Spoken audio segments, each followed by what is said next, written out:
Olá, tudo bem?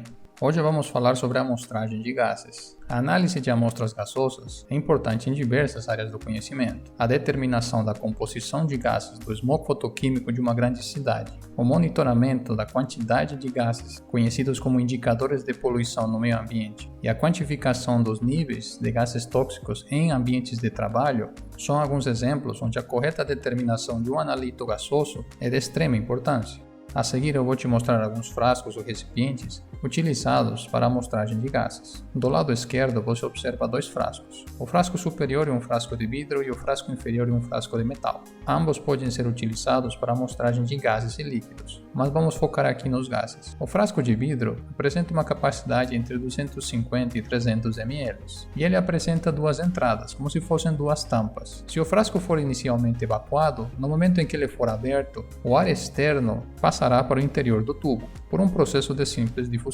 Depois de um tempo determinado, fechamos novamente o frasco e temos então a nossa amostra gasosa para análise posterior. O frasco de metal apresenta uma capacidade muito superior de armazenamento, já que ele trabalha por pressão. Os registros de entrada e saída deste tipo de frasco diminuem muito a possibilidade de vazamento da amostra. Do lado direito da tela, você observa alguns sensores de adsorção. Temos uma vista frontal e uma seção transversal e também um sensor do tipo cartão de crédito. Perceba que muitas vezes esses sensores de adsorção são carregados por trabalhadores na altura do peito, de modo que o sensor acompanha o trabalhador durante sua jornada de trabalho. É muito comum a utilização desses sensores em ambientes considerados insalubres, onde há vapores tóxicos que podem afetar a saúde desses trabalhadores. Na imagem da seção transversal do sensor de adsorção, observamos que existe um material adsorvente, onde os gases que estiverem em contato com o trabalhador poderão ser coletados para quantificação posterior. O do tipo cartão de crédito pode ter algumas substâncias impregnadas no cartão, de modo que reajam também com alguns tipos de gases poluentes. Esse tipo de sensores de adsorção serve para determinar se os trabalhadores estão sendo expostos aos níveis recomendados por legislações específicas, ou seja, se alguns níveis máximos de exposição não estão sendo ultrapassados. Nessa tabela, por exemplo, você vê alguns padrões de exposição ocupacional para alguns gases e vapores que comumente são encontrados em ambientes industriais.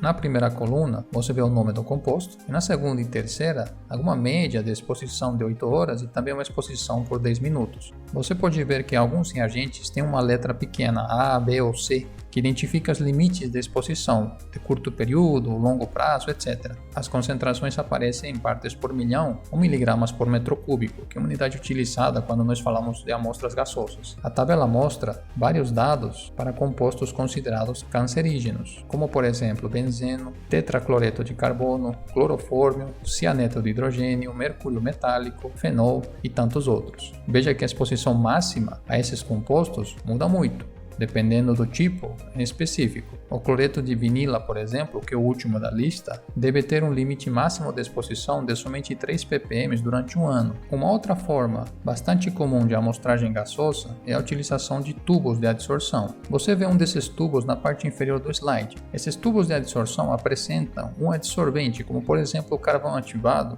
que aprisiona, que absorve vários analitos presentes na atmosfera. O que se faz basicamente é utilizar uma bomba para forçar o ar externo em direção aos tubos de adsorção. Este tipo de amostragem gasosa é conhecido como amostragem ativa. Depois de um determinado tempo que esse fluxo de ar é forçado através do adsorvente carvão ativado, podemos então interromper o fluxo e guardar o carvão ativado para uma análise posterior. Como o analito, agora chamado de adsorvato, ele foi absorvido no carvão ativado, ele pode ser recuperado de várias maneiras. Obviamente, para a análise dos analitos especificamente, é preciso remover o analito absorvido do adsorvente. Isso pode ser feito por métodos químicos, que seria utilizando, por exemplo, solventes que retirem o analito do adsorvente carvão ativado, ou através de um sistema de desorção térmica. Esse tipo de sistema é mostrado na parte superior do slide. Basicamente, através da aplicação de calor, o analito é dessorvido do carvão ativado e ele é direcionado para um cromatógrafo gasoso.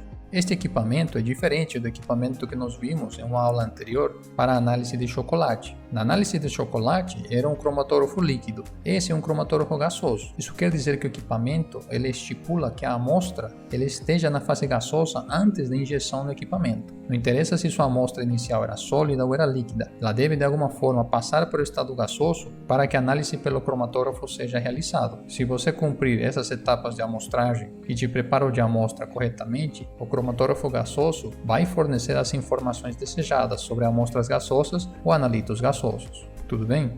Até mais!